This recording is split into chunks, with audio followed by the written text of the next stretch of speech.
Assalamualaikum warahmatullahi wabarakatuh. Welcome to a very new video. My name is Arfat and nice to see you again.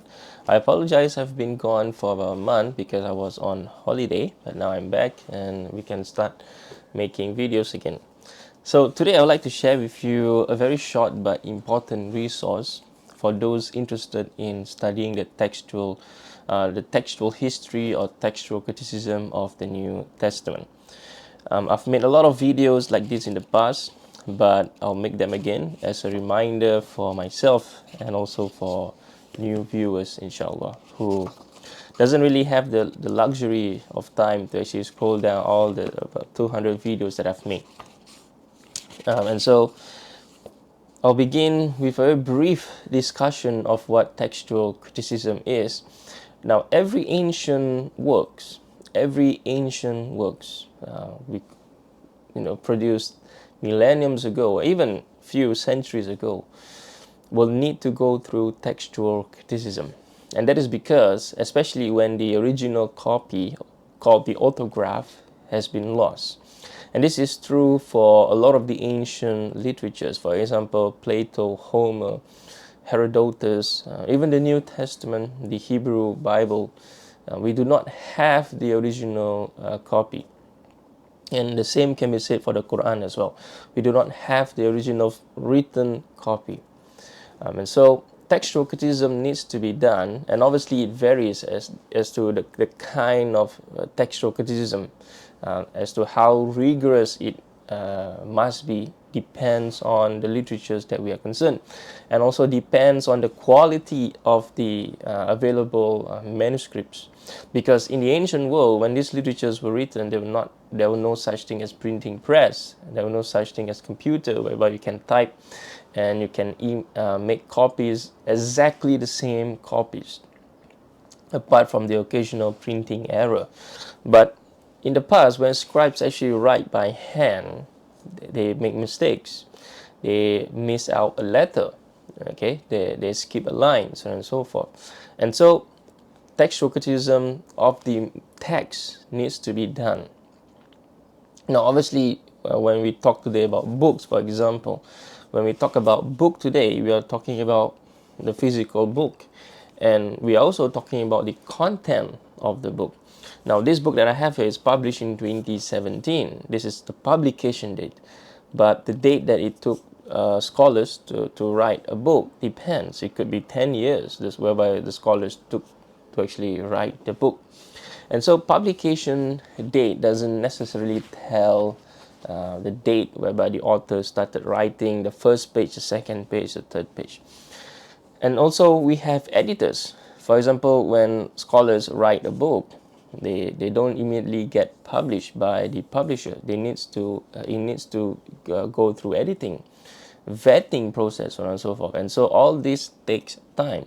So the scholars, for example, let's not use this one particular, but for example, if I write a book and my books were to get published by, for example, university presses, for example, probably I'll finish writing 2 years before the publication date, because it took some time for the publishers to vet the work, the editors to edit the text, and for the author, in this case the scholar, to actually make final adjustments and so agree with the cover page and so forth. And so it takes a lot of time. And so this book might be published in 2017, but the author might have finished writing it, in 2015, for example. And so book took time to publish. And in the ancient world, this is the same as well. For example, let's take the Gospel of Mark, for example. And so when the Gospel of Mark was actually finished, written by the author, okay, let's just call it the evangelist. When scholars use the term evangelist, it means the author of the Gospels. It doesn't necessarily mean the historical Mark, the historical Matthew, Luke, and the historical John, the disciples of Jesus and the disciples of Jesus, the Tabi'in. And so it doesn't necessarily mean that when scholars say the Gospel of Mark, it means that Mark, the companion, Okay, and so the companion of Peter, and so it doesn't necessarily mean so. So scholars sometimes use the word evangelist to refer to the author of the gospel, the gospel. Okay, and so when the evangelist finish writing, it takes time for the work to be disseminated. It takes time for people, for example, Mark. If we follow the famous theory that Mark was actually written in Rome, for example, that means it takes about, a lot of time, anywhere from 5 to 15 years for people in Ephesus, in Asia Minor, to actually receive the work of Mark. And this does not necessarily mean that they receive exactly word for word what Mark the evangelist had written in Rome, because these works will need to be copied locally, and then as travelers came to Rome, they will bring back the gospel to Ephesus, and then it gets copied. It gets copied and copied and copied. So from the autograph, from the original handwritten copy, we're not talking about oral tradition here. From the autograph, the handwritten copy, it was copied locally, and then it gets copied again into the regions and so forth. Or, there is also a possibility whereby merchants came to Rome and actually buy the first or the second copy, and then took it to Ephesus or anywhere else in the Greco-Roman world, to Syria, for example, and then copy it. And so it gets distributed. That is how books were actually distributed in the ancient world. And for this to happen, to copy the Gospel of Mark alone, if scribes were to work on it every single day, it would take months. Okay?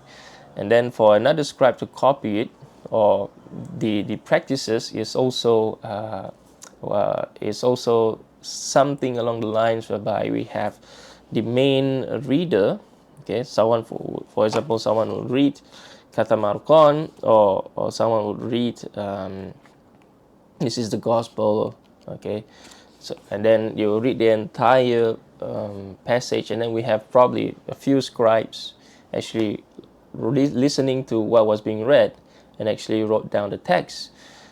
And this explains why we have a lot of different spelling conventions, because there was no fixed spelling conventions, okay, in the early Christian era. And so as these works gets copied and copied and copied, it took a lot of time. And so when scholars say that the Gospel of Mark was probably written before the fall of the Jerusalem temple in AD 70, okay, or in 70 of the Common Era, it is not until probably about 75 CE or 80 CE whereby people from all over the Greco-Roman world are actually aware of the Gospel of Mark. And so it took time. It took a lot of time for works to be copied and for works to be distributed. As we move from one copy to another copy, we have discrepancies in the reading, and this is true because this is human work. And if you try copying the entire book, you'll make error. I've tried copying passages by hand, and I've made mistakes, and so will you make mistakes, and so will the other scribes make mistakes, because we are dealing with handwritten work, and there's a lot of mechanism, there's a lot of room for error. Right? We have errors in lithography, in orthography, and so we have a lot of errors that are prevalent if you study the manuscripts of the Greek. Now that we're here, I would just recommend a book. For example, if you are not a scholar, neither am I, but you are an enthusiast and you are very interested in learning about textual criticism, you want to know the ancient manuscripts, okay, but you are not able to read the ancient manuscripts. Obviously, it's very difficult to read ancient manuscripts. Myself, I'm learning to read Codex Vaticanus, and it is written in majuscule, in unsealed, and so it is very difficult to read. Basically, block letters. It is written in the English equivalents of block letters. That's what it means. Unsealed, majuscule. These two terms are synonymous. If you read literatures that are published in the 20th century, they'll use unsealed, right? And nowadays, modern literatures, if you read, they use the word majuscule, and they mostly corresponds it with minuscule. Basically, majuscule is like equivalent to English capital letters, and minuscule is equivalent to like small letters. Okay, even though technically that is not the correct term to use if you are focusing on textualism. Unsealed basically or minuscule is basically like shorthand, second hand, third hand writings. Okay, now that is developed after the 9th centuries, or at least from the 9th centuries onwards. We see that a lot of manuscripts were no longer written in the capital letters. And so this allows scribes to actually produce produce manuscripts, or to copy the manuscripts much faster. Unsealed was used in the past because of the quality of parchments, and also because of papyrus. If you try to write using papyrus, if you try to write fast, it is not possible, because the reed pen will always get stuck in between the fibers of the papyrus.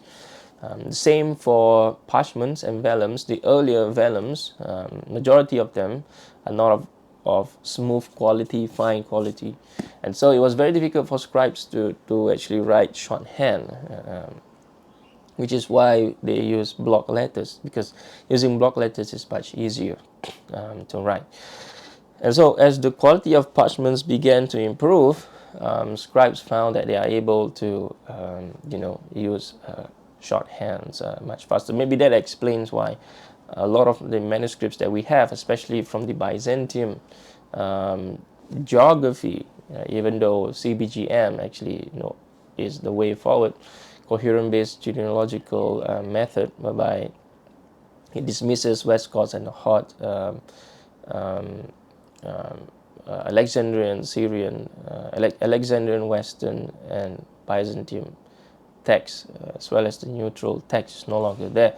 Caesarean, but anyway, I digress. So, if you are not able, first things first, I digress. First things first, if you are interested in learning about the Greek New Testament, the first thing that you should do is to actually learn to read the Greek alphabets. Once you started learning to read the Greek alphabets, you start to learn the pronunciation. Now, it's not really important, because no one will be speaking to you in the Greek of the New Testament today. The Greek of the New Testament today is different from classical Greek and different from modern Greek. It is a Greek that is used in marketplaces called Koine Greek. Okay, no one will be speaking to you in Koine Greek today, and so pronunciation is not really important, but it's best to know. Okay, we use the Erasmian pronunciation. Okay, but if you actually listen to some scholars or some actually Greek philologists, they actually use a different. They use non-Erasmian pronunciation. Okay, but either way, pronunciation doesn't really matter, because we have no recordings of how Koine Greek was actually pronounced. And so all these pronunciations that we have from scholars today telling us that this is the right way to pronounce Koine Greek, this is the right way to pronounce classical Greek, all these are actually mere guessworks, because we do not have actual recordings as to how people actually speak. And if you reference to how the Greeks speak Greek today, basically you're being anachronistic, because that is not how Koine Greek was actually pronounced. We can be certain of this because the study of languages seems to demonstrate that the pronunciation of languages always change. And this is throughout all languages in the world today even.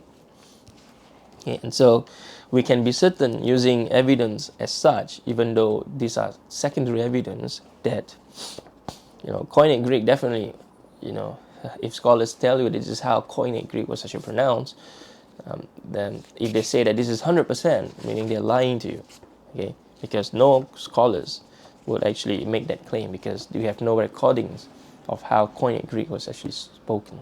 Okay?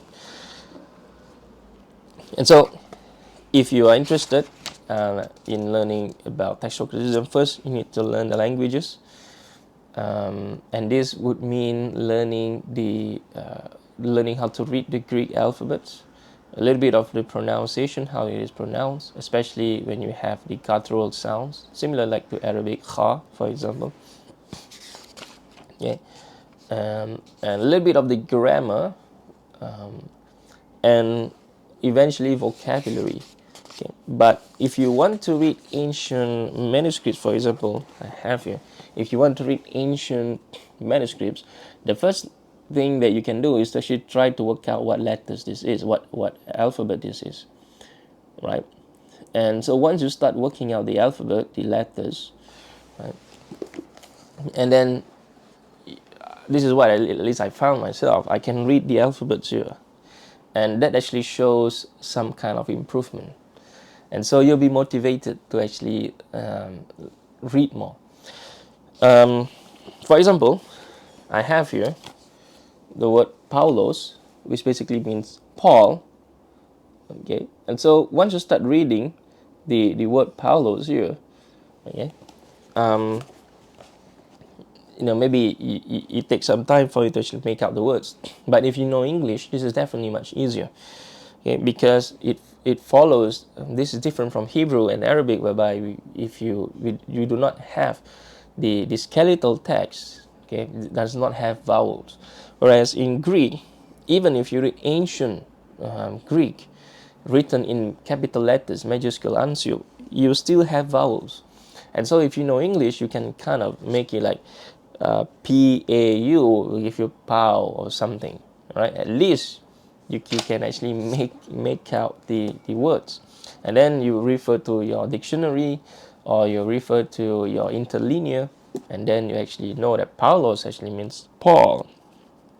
Okay, doulos, okay, so on and so forth.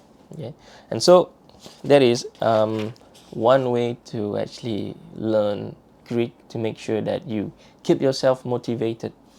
And the same for languages. Now vocabulary is always difficult, as well as grammar is always difficult. But if you are just starting out, you don't need to be so concerned with grammar. You don't need to be so concerned with vocabularies.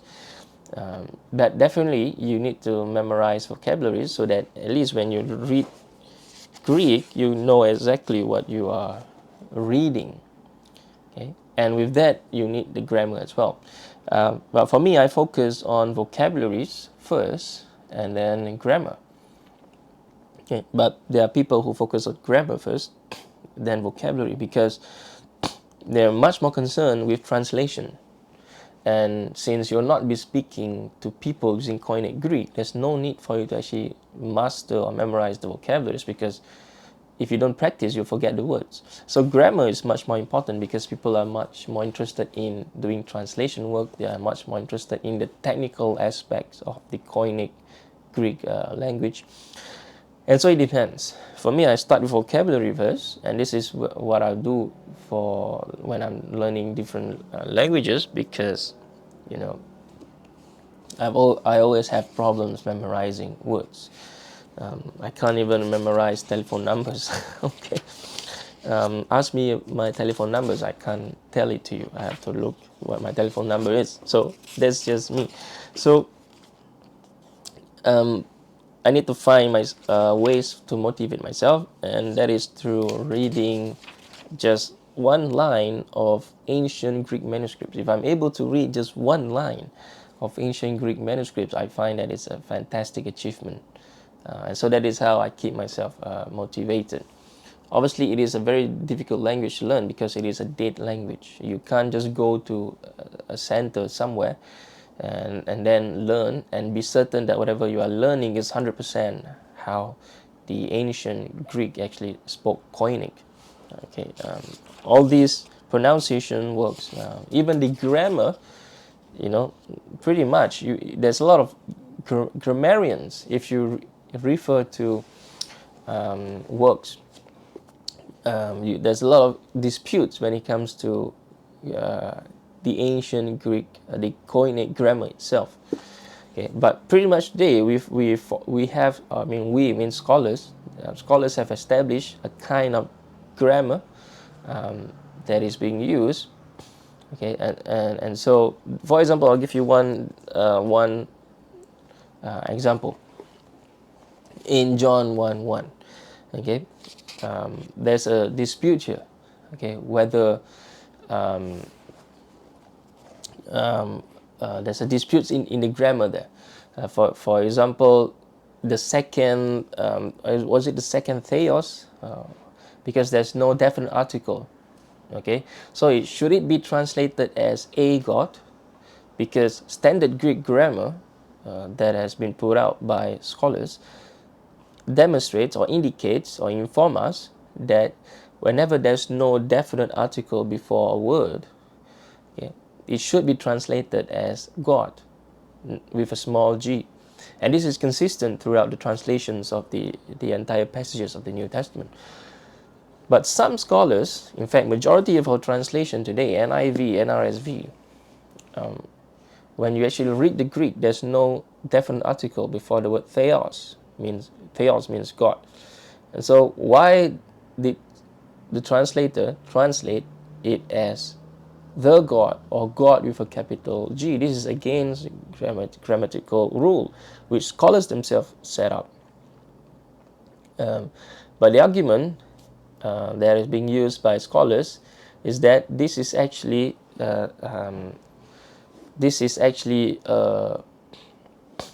a right way to translate, because if you read certain of the passages in John, it is definitely in reference to the Father God. Okay? But then it gets complicated, because how about the other passages that contradicts the theory that has been brought? And so these are the arguments that, a very technical argument, definitely, that have been written in books and so forth. So definitely, you'll not be concerning yourself if you're just starting out like me, right? You will not be concerning yourself, or you'll not be involved in the argument, because first things first, you need to get your foundation right first, right? And so now the next question you may ask is, since you already learn how to read the Greek alphabets, you already learn to be able to make out the words. For example, Paulos, doulos, Paul, servant of Christ. Okay, for example, how do you actually go and read these ancient manuscripts? Okay. First things first, these ancient manuscripts are available online. And if you do not know what ancient manuscripts are being used, for example, if you have your New Testament today, okay, let me just grab New Testament. Okay, for example, you have your New Testament here today. This is a translation. This is the Catholic, Ignatius Catholic Study Bible. Okay, you have the text here. Okay, you have the text here in Acts, for example. You read all these texts, but this is something that you read in English.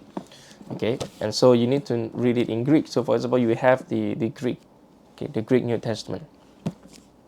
And then you need to know where these words actually came from which manuscripts. Which manuscript scholars actually use, because you want to know, because these are your primary sources. And so you get the Novum Testamentum Graeci, which is the Greek New Testament. And for example, let's just pretend this is in Novum Testamentum Graeci, the Greek New Testament. Okay, and then you have, for example, the Greek text here, and you need to find out. Okay, you need to find out where this text actually come from which Greek manuscripts. Okay, because you also learn that there's about 5,400 Greek manuscripts without repeats. And so 5,400 Greek manuscripts available today. Which manuscripts are actually being used, which texts from the manuscripts are actually being used to produce the Greek New Testament. You suppose you do not have a physical copy of the Greek New Testament. You go to online resources and you just type Greek New Testament.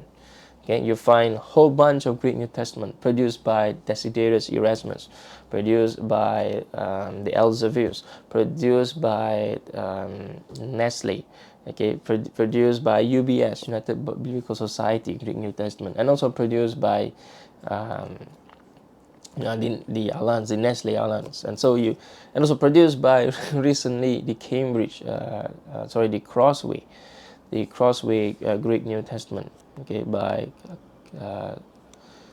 Kurt Jonkic, if I pronounce his name correctly. So there's a whole bunch of Greek New Testament, and so you need to know which Greek New Testament for you to you need to read, and there's no such thing as there's only one Greek New Testament that you should read, and that is because even today the Greek New Testament that you have, the Nestle Aland or the UBS, there's a lot of disagreements in between these two texts, as well as the Greek New Testament that has been produced from centuries, and even today, if you read the Greek New Testament published by Crossway, published by different publishers that are not the UBS 5th and the NA28, you find that there's a lot of textual disagreements. And so the thing is, just read any Greek New Testament, because you'll not be concerning yourself with the textual variants, you'll not be concerning yourself with the discussions. You're just starting out, remember. We are just starting out. We are interested and we want to know the Greek New Testament because we want to return to the ancient languages. For example, in the 14th century, the Renaissance movement.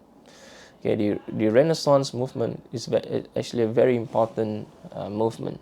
Sorry, I had to pause there for a moment. And so anyway, returning to my what we're discussing, so just read any Greek New Testament that you can find, because the purpose is to actually make yourself fluent in reading the Greek text. Then after you've learned to read the Greek text proper, then you want to get into the discussion as to the textual variants. But before that, you need to know what are the manuscripts and the translation of the transcription of the manuscripts. Transcription basically means, well, obviously you already know what it means. Transcription basically, when we are talking about the New Testament manuscripts, for example, I have here manuscripts, okay, and so what scholars will do is actually they would transcribe, okay, into modern Greek, okay, and this is actually the transcription down here. This is the transcription of the Greek. So this is not the transcription. This is P20. This is P21. So this is actually the transcription. Okay, the transcription from this text. Now this is actually written in uncial, okay, meaning in capital letters. But when scholars transcribe this text, they actually use okay, so you can see here, let me just explain. You have capital letters and you have no spaces in between. Okay, but when transcriptions are done in today's world, there are spaces being used. Okay, and so this is definitely, and also it is using small letters as well, okay, minuscule, so that is much easier for you to read. You should also be careful of transcription, because for example, here you have just a portion of the manuscripts and you can see a lot of words have been chopped off, okay, because this is the condition of the manuscripts that we have. And a lot of our early manuscripts, this is in papyrus. This is not in P here. If you P here basically means papyrus manuscript. So this is not parchment or vellum, okay, and not animal skin. This was written in papyrus, which was a plant produced by the ancient Egyptian by the Nile. Okay, and so you can see here that the papyrus, the quality, the physical quality of the papyrus is actually there's a lot of chunks missing. But if you refer to the transcription, you can see that there are brackets. There are text put between brackets here. See, brackets, brackets, brackets. These are basically texts that have been inputted by the translator or the transcriber. These are the texts that what the transcriber believe to be, but there's no way to be certain. Okay, this is what the text basically it means if you read transcription works. So just for you to know. And also, for example, okay, you have a lot of manuscripts here. Some transcribers actually will provide you, for example, if this whole chunk is missing, they provide you an entire chunk of what they think the alleged text might be. But some much more easier, and we can be certain, is whenever there's some holes in between the manuscripts, scholars can still make up the words. Okay, but if an entire chunk or sentences is missing, for example, here, if there's a sentence definitely in the original manuscripts, right? But now we do not have access to this area anymore.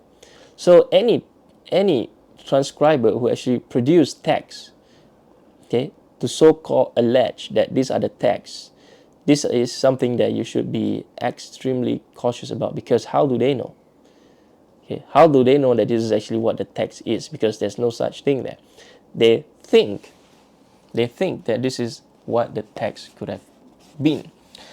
And how they derive to this conclusion is whereby they have studied all the different manuscripts in the past, and they have studied the textual tradition of the manuscripts, and also they have looked at manuscripts from similar passages from the same era, some sort. Okay, and so they actually produces the text which they believe to have been the most likely passage. Okay, obviously this is still within the realm of guesswork, because how do they know that this is exactly what the text is? Just because we have manuscripts of similar passage from the same era that reads a certain way, not necessarily this is exactly how it is read in the manuscripts of concern. Okay, and so, by the way, if you want to know where to find these Greek manuscripts or what these Greek manuscripts even are, you can actually refer to works like this.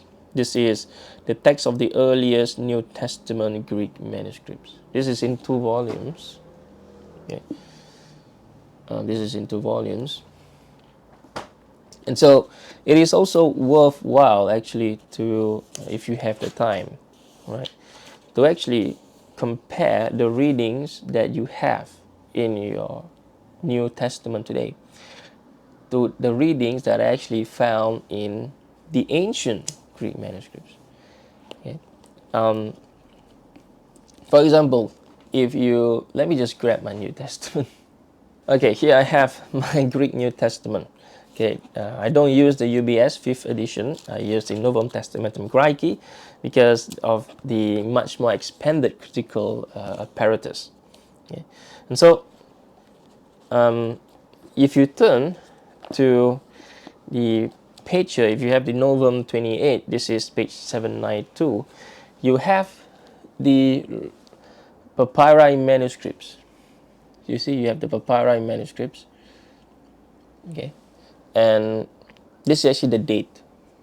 Okay, the date of the manuscript based on paleography, study of the handwriting, which is not always accurate. Give or take 50 years or so, it could be, it's not always accurate. But you see here, if you have here this book, you find all the papyrus manuscripts that are being used. Okay, papyrus manuscripts. Because if you see here, you have P1, P2, P3, P4, P5, papyrus manuscripts, all the way that are being used. Okay. And they're not being used in whole, in the entire chunk. Basically, you can see here, they are being used to, they are being used for this passage, if I'm pointing out correctly. Yeah. They're being used for this passage. You do not need to concern yourself, because this is, if you want to see the physical manuscripts where they are being housed, this is exactly where these manuscripts are located. But this is exactly the passage that are being used. For example, we have a P1. P1 is being used for Matthew 1, 1 to 9. Okay, Matthew 1, 1 to 9. And so we have here this book. And if you go to manuscript papyrus number 1, okay, Matthew 1, 1 to 9. Okay, so you have here Matthew 1, 1 to 9. So these are the texts that are being used. Okay, Matthew 1, 1 to 9. These are the texts that are being used. And so we can do a comparison, okay, of the text. For example, if we go to Matthew 1, 1, Kathamatheon, I'm doing this in real time, by the way. Okay, we can read that Biblios Genesios Isu Christu, okay, Iu David, son of David, Iu Avram, son of Abraham. Okay, and so this is exactly the texts that are being used. Do they have papyrus 1? Yeah, so you can see here papyrus 1. Let me just go forward. You can see here, you can make up the word Biblios Genesios, and this is the nominal sacra, which basically means the short form Isu Christu, okay, Uyu David, the word David is here, okay, Uyu David. The word EU is missing down here, but you can kind of make up because the word Abraham is here, Abram. All right, and so this is what we find in the transcription as well. See, the word EU is missing, but son of, okay, EU David, this is the nominal sacra, EU, Isu Christu EU, okay, Jesus Christ, son of David. And as you can see here, the nominal sacra. Hopefully I'm showing you correctly. Okay, Isu Christu EU David. Right, and so basically, if you do a comparison, you have it here. And so whatever manuscripts that are being used by the Nestle Aland, you can actually go back to the actual physical manuscripts, and also using the transcription. The transcription is very important, by the way, because that actually helps you to read the ancient manuscripts. Again, without the transcription, it's very difficult for you. And so kudos to scholars who actually produce this kind of works, because it is absolutely difficult to read ancient manuscripts without the transcription. Okay, and so that is some of the things that I like to do actually. Occasionally when I have the time, I will actually go back and compare and to see that what we have in the Greek New Testament here. Again, I'll not go into depth as to what kind of Greek New Testament this is, because there are different kinds, and I've made videos about this in the past. Okay, but if you refer to the Nestle Aland or even the UBS 5th edition, you'll find that they tell you exactly what manuscripts they use, what text they use from which manuscripts, what the passages that they use. And so this is actually what scholars actually spend 35 years studying these ancient Greek manuscripts, and they have produced this kind of resources. Okay. Now, This returns, this actually provides, or this is actually a proof as to why I just kicked you. This is actually a proof as to why textual criticism is actually needed, especially for the New Testament, and especially for the ancient literatures that are being produced. Yeah. The tradition of the Greek New Testament that we have is that the manuscripts are all in terrible conditions. All the early papyri manuscripts, they're all in terrible conditions. And so there's no such thing as a complete New Testament papyri manuscripts. There's no such thing. Okay. And so scholars had to reconstruct the text using all the manuscripts that they have. Okay, the papyri manuscripts are one of the most important category of manuscripts because these are the earliest manuscripts. Okay, majority are the earliest manuscripts that we have. Obviously, depends on the dating. Some scholars, there's a lot of disputes in dating these manuscripts. Okay, for example, the John Ryland P52, okay, which is the earliest manuscripts that we have. Let me just show you P52. Okay, this is the papyrus number 52. It is not the 52nd papyrus that have been found, but this is the 52nd papyrus that have been catalogued. Okay, and so this is a small credit card size fragment of John 18, 31 to 33. This is also being used by the Nestle Aland, by the way. Okay, the UBS 5th edition. These are the texts that are being used. This is the earliest text of the New Testament that we have. Now, Philip Comfort, he argues in his second volume, okay, that some scholars actually dates P52 to the end of the 1st century. Okay, Tommy Wasserman, he dates P52 to about 150. Okay. And some scholars date P52. More conservative scholars, by the way, date P52 to the end of the 1st century.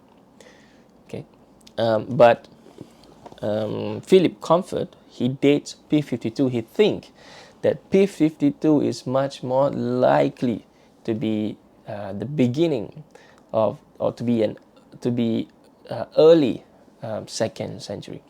And so we do not have the entire, we do not have any extant manuscripts. Extant basically means available. We do not have any extant manuscripts of the Greek New Testament from the 1st century. From the 1st century. Okay. Even P52, when it comes to the dating, they are all disputed. Okay, they are disputed. And the dating of Tommy Wasserman is probably close to around 150. Okay, some scholars would put 1 to 5, for example, Ehrman, okay, would date P52 to 125 CE, give or take 50 years. Okay, so but let's say we follow Tommy Wasserman's dating of 150 of the John Ryland Papyrus P52. Okay, that means we do not have any manuscripts of the New Testament from the 1st century, and the earliest fragment that we have of the New Testament manuscript, okay, is from 100 years or more after the ascension of Isa ibn Maryam alayhi salam, Jesus Christ, the son of Mary. Okay. Comparing this to the Quran, now a lot of comments I've seen recently whenever I post videos about textual criticism of the New Testament, I'll always comment about, can you make videos about textual criticism of the Quran? It will be an utter embarrassment if I make videos on textual criticism of the Quran. Okay, not an embarrassment for myself, but embarrassment for those who actually claim that we have 5,400 Greek manuscripts, and so the amount of Greek manuscripts when compared to other ancient literatures, it is an embarrassment of riches.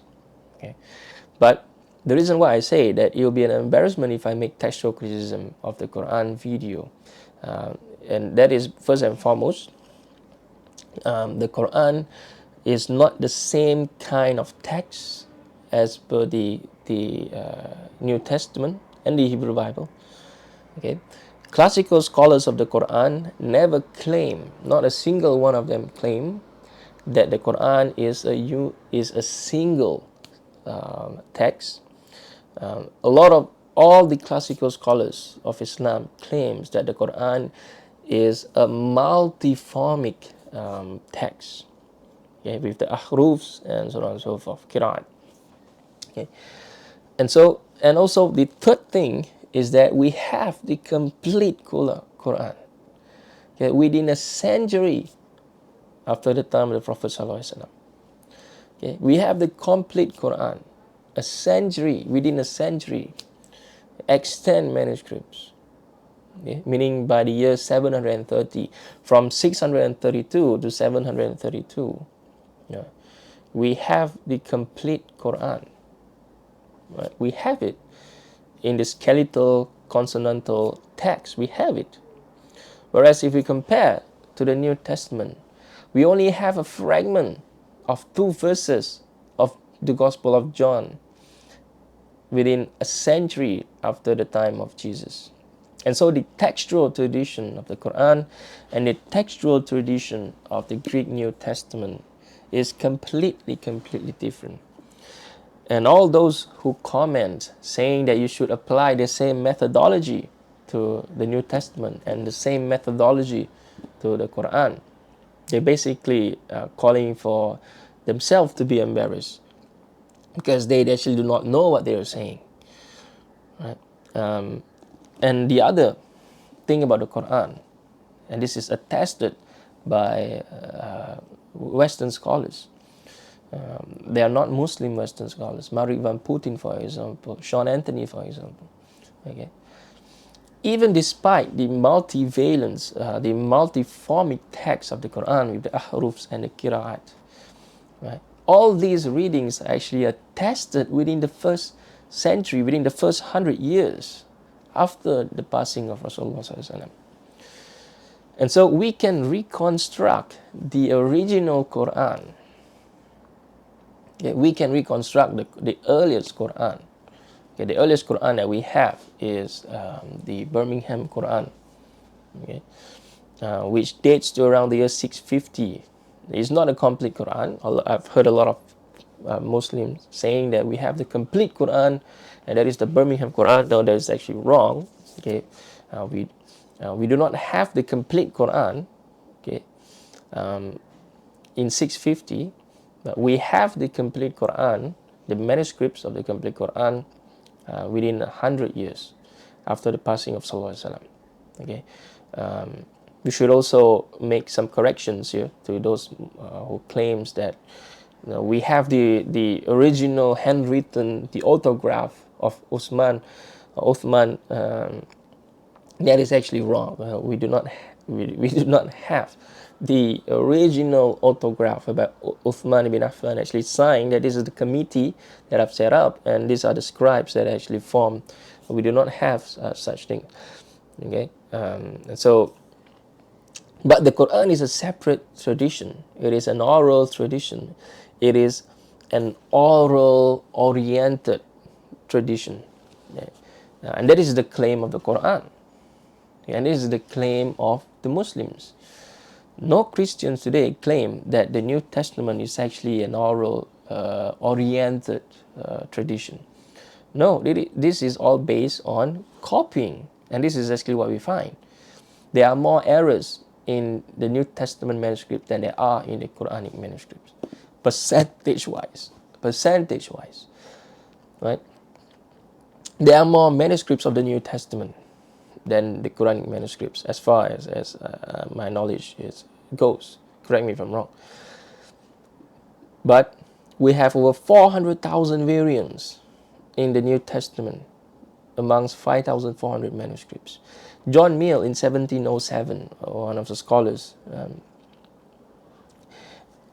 from just over 100 manuscripts, he listed down there's over 30,000 variants of the New Testament manuscripts at his disposal with just 100 manuscripts. Right? So what are the variants of the Quranic manuscripts? These are variants in spelling, the same for the New Testament manuscripts. Okay, these are variants whereby scribes actually skip a line. Okay, they miss homoiteleuton, and so this is also the same that we find in the New Testament manuscripts. Okay. But what's severe in the New Testament manuscripts that there are Christological oriented changes in the text of the New Testament, whereby scribes actually changes the text of the New Testament, okay, to pursue their own theological agenda. For example, 1 John 5:7. 1 John 5:7, John, the first epistle of John, chapter 5, verse 7. Let's see if I get this verse correct. 1 John 5:7. Yeah. But anyway, so basically these are the only passage in the entire Bible that speaks about the Trinity. And this passage is actually an interpolation. Desiderius Erasmus, when he produces his first and second edition of the Greek New Testament, Novum Testamentum Omne, okay, the universal Greek New Testament, the all, everything, basically, he was arguing against the people around him, saying that I've not included the Trinitarian passage in the Greek New Testament that I produced because these passages are nowhere to be found in the Greek New Testament manuscript. Okay. And this is the same. We have all these available Greek New Testament manuscripts that we have. Okay. And there's no such passage on one of the Johannine comma. There's no such passage. And so these are later interpolations. And we have this still in our Bible today. We still have this passage, which scholars themselves say are an interpolation. But we still have them in the New Testament, even though they are between brackets. But a lot of people do not read the brackets, or they do not know what these brackets basically means. Some people even thought that these brackets basically means that, see, this is proof that this is actually, the Trinity is actually right. No, but the brackets basically means scholars actually doubted the authenticity.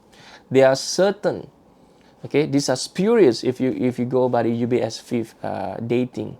UBS 5th category, A, B, C, D. D is rarely used, but D is being used here because this is actually spurious, meaning they are not supposed to be there, but they are just included in the Greek edition, UBS 5th Greek edition, because people enjoy them there, people want them there. Okay, and this they also have to think about selling this literature, right? Because they need to make money. But either way, scholars, even the Nestle Aland, Bruce Metzger, in his commentary of the Greek New Testament, UBS 4th edition, right, he mentioned very clearly that this is actually doubtful. Okay, it is not found in any Greek manuscripts, Okay, and so, ladies and gentlemen, the textual tradition of the Quran, despite it being multiformic, multivariant text, we have the entire Qira'at, the entire Ahruf, okay, preserved in written form within the 1st century after the passing of Rasulullah. But that is not the tradition of the Quran. The tradition of the Quran and the claim of the Quran is that it is actually an oral tradition. This is what the scholars actually claim. And this is what the Muslims claim. Because if all the manuscripts of the Quran are being burned today around the world, until we have 0 manuscripts of the Quran. Okay? The ulama, they can form a consensus in Morocco They can form a consensus in Arabia. They can form a consensus in Indonesia. They can form a consensus in the UK from all parts of the world. And if they work independently, they can still come up with the Uthmanic text with no variance at all. Okay? They can come up with this. And this is exactly what we have here today. The Moroccans uses a different kind of qiraat, but they also know how to recite the Quraysh form of the text. And so we have people in Pakistan, in Afghanistan, who recites a different kind of ahrufs and qiraat, but they also know what is the universal ahrufs and qiraat, what are being recited. Okay? For example, we have people in the UK today who recite a different kind of Al-Fatiha, okay? But when we ask them to recite the common Al-Fatiha, they'll be able to recite the common Al-Fatiha.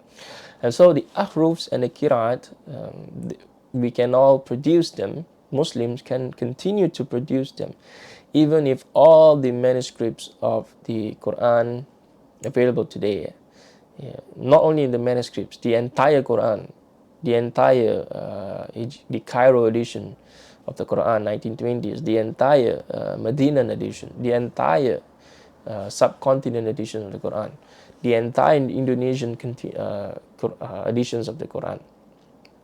If all these are actually burned and all the digital copies of the Quran are actually being demolished, we have millions of Qur'an, we have millions of memorizers of the Quran. From as young as 3 years old that I've seen, they are able to independently form a committee around the world and produce the exact Uthmanic Mus'haf. Right? And no one dares to make that claim. No Christian scholars dare to make that claim. Because the New Testament is not an oral tradition. Ask the priests and pastors in the church of today, are they able to recite word for word the Novum Testamentum Graeci? They're not able to do so. I've not seen one. And so, ladies and gentlemen, the Quranic tradition, the textual tradition of the Quran, and the canonization tradition of the Quran is different than the textual tradition and the canonization of the New Testament, as well as the Bible as a whole. It is a separate tradition. It is a tradition that is not only bounded by oral transmission, but it is also a tradition that is backed up by written transmission. But the main claim of the Quran is that it is an oral tradition. People memorize the Quran. And we have the entire complete Quran within the first century after the death of Rasulullah SAW.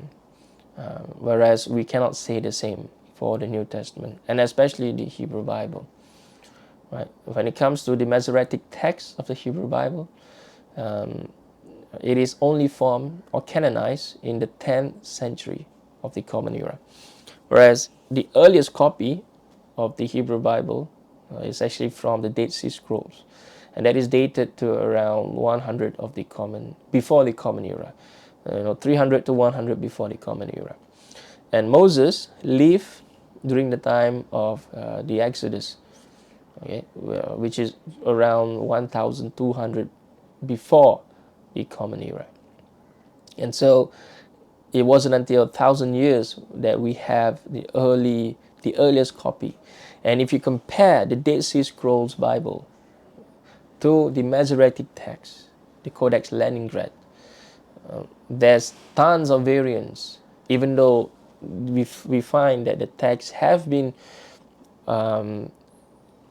meticulously copied. And so even if you compare the New Testament tradition, textual tradition, to that of the Hebrew Bible, we find that Hebrew scribes or Jewish scribes actually took great concern to actually copy the text of the Hebrew Bible much more carefully. Whereas if you compare the New Testament manuscripts to that of the if you compare between all the available New Testament manuscripts, you find that this is not the same tradition. And there's a lot of scholars, or there's a lot of apologists out there that actually just like to say things, but they have not actually done the formal comparison by looking at the manuscripts. They have not actually read works published by scholars, for example. We have here scholars who are no doubt that they're conservative or actually Christians. Okay? But no doubt they're actually honest enough to produce compendiums that actually talk about the variant readings. Okay? There's tons of variant readings being uploaded, being annotated here. All these books, all these pages is about variant readings. And so there's a lot of apologies, people who make comments on YouTube videos, not necessarily my YouTube videos only, but people who make comments saying that we have the complete Bible, we have this and so on and so forth. There's no variations in the New Testament and so on and so forth. All this are actually false. They have not actually studied the textual tradition, and even if they have, I don't know what's wrong with them, that they definitely have not told the truth. Okay. There are variants reading, there are variant readings, and there are variant readings in the Quran as well. Okay. But the Quran claims that it is a multiformic, multivalent text. This is what the Muslims claim. No Christian scholars actually claim that today. Because if they were to claim that today, they'll be fined with all the variant readings that are found in the New Testament. They'll not be working towards an eclectic text. They'll not be working towards a critical edition of the New Testament. Okay, they'll not be working towards that. The very fact that they're working towards this endeavor is because they do not believe that the New Testament is a multiformic, multivalent text. Which is why they so meticulously grade every single passages, every single reading, every single word, okay, and try to go back to the original autograph, or at least the earliest possible reading. And this is not what the Muslims claim. The Muslims accept the ahruf and the qira'at. And even despite the ahruf and the qira'at, over 10 qira'at, for example, these readings are still preserved in the consonantal text of the Uthmanic manuscripts, the Uthmanic Rasm, the text. And so the Quran is a different tradition than the New Testament, than the Hebrew Bible. And so, that is all it is. It is a different kind of tradition. And so those who claim that the Quran contains variants, so on and so forth, and they prove that there's variants, so on and so forth, is meant to be, because the Quran claims, the Muslim claims, that the Quran is not a single formulaic text. It is a multiple form. There are multiple ways to read the Quran, and all these are actually authentically being taught by the Prophet ﷺ. Right? And this is not the same tradition. And so a lot of these comments that I found on my YouTube videos, when I see them, when I saw them, I just shake my head, because these people have no clue as to what they're actually trying to talk about. And so, ladies and gentlemen, we should stop listening to apologies, and we should stop taking knowledge from apologies as a primary source of knowledge from apologies. We should not take words from apologies as it is for what they are. And we should always question, and we should always go back to our scholars. Okay? Go back to the scholars instead of going back to apologies, because the purpose of the apologia basically means in defense. Okay, the defense. It's a Greek word. Basically means to defend a certain ideology, to defend a certain religion. Okay, so apologists, their main purpose is actually to defend the religion, and whether they defended their religion in truth or in falsehood is a separate story, because their main purpose is to defend. Right? For example, if someone attacks you, you use all forms of tools that you have or means to actually protect yourself. Okay, whether you do it ethically, morally, correctly is a different story. They don't care. And so when you listen to apologists, okay, you need to listen to apologists with a grain of salt. You should always go back to the literatures, go back to what the scholars say. Even your methodology, or the way for you to, epistemology for you to get knowledge, your philosophy behind where you get your knowledge from is very important, because knowledge is actually part of your character or part of your life, for example. And so you need to do the groundwork. And sometimes when I see comments from people, I can already tell that either they are lying or they have not done the groundwork, and they just mimic or parroting what other people say, and they don't necessarily understand what they are even saying, because some of these long comments are actually being copied from different websites, okay, apologist websites. And so it is a pity. It is an absolute pity. May Allah subhanahu wa ta'ala guide us first and foremost, and guide the people around us, and guide everyone. And we should always come to common terms. We should always reconcile differences. And if we can't reconcile differences, we should always treat each other with respect. And we should always continue to have religious dialogues, to have academic, technical, religious dialogues. And we should move away from violence that so consistently is happening in the world today, because violence will actually leads you to nowhere, and it is definitely not the tradition of the Muslim to engage with each other, with the people around us, in violence, despite what the Orientalists used to claim in the 19th century, and despite what Christian apologists and other people who actually attack the religion of Islam is trying to claim. The Quran is very clear. Okay, when we go to war, we shouldn't destroy trees, we shouldn't destroy monasteries, we shouldn't hurt monks. Okay, we shouldn't attack women and children. Okay, and when the people no longer wants war, then we should protect them.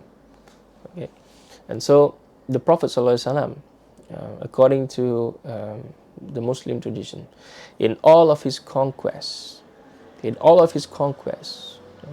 over about 1,000 deaths only. Okay, 1,000, some raise it to 1,500, but either way, 1,500 deaths in all of his military conquests over 23 years.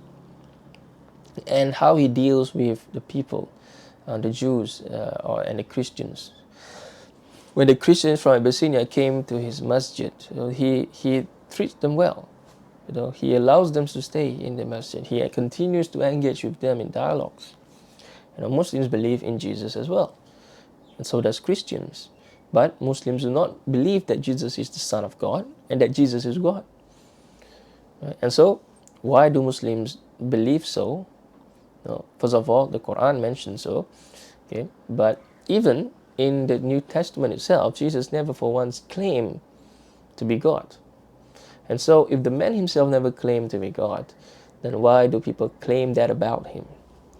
And so then we should go to why this is the case. Why do people start claiming Jesus to be God? From when was the first, who was the first person, and in what year, okay, who was the first person to claim that Jesus is God? Paul never claims Jesus to be God, by the way. If you read the entire epistles of Paul, all 13 epistles of Paul, in the New Testament today, Paul never for once claimed to be God. Okay, And people would point to John 21, the Thomas incident, whereby Thomas claimed that my Lord and my God. Now, if you read it in Greek, and if you read the commentaries, these are words of expressions. Okay, these are words of expressions. These are not Thomas claiming Jesus to be God, ha theos. Okay, ha theos mu. This is not what Thomas actually claims. Okay, these are words of expressions. Okay, that Thomas was so excited to finally being able to see Jesus. Okay, because there are talks whereby Jesus actually came back from death. Okay, came back from the dead. And so Thomas don't believe the disciples. And so when Thomas finally saw Jesus in front of him, Thomas exclaimed, my Lord and my God. Okay, even this is actually a dispute, because there are textual variants that say ha theos mu, ha kurios mu. Okay, my Lord and my God. And so again, these are apologists don't know this, because they have not actually read the commentaries. They have not actually spent the time, yet they keep on saying things that are not necessarily true. But people make mistakes, and so as Muslims, we should always deal with people with respect. And just because people are disrespectful towards us, then we shouldn't be we shouldn't step down to their level and be disrespectful to them as well. And the Quran wants us, Allah subhanahu wa ta'ala wants us, do not provoke the people, or I'm just paraphrasing, do not say things that will make them curse Allah, because we do not want that. Okay, to them be their way, and to us be our way. If they are not in agreement with us, after we have had intellectual discourses with them, then our job as Muslims, as commanded by the Rasulullah SAW before he passed away, was that our job is just to convey the message with hikmah, with wisdom, okay, with good adab, with good attitude, okay, with knowledge, with sound knowledge, not with falsehood, okay, but with truth and with knowledge. And in a way, it should be conveyed in a way that it is understood by the people, and in a way whereby there's less room for whatever you speak to be misunderstood by the people.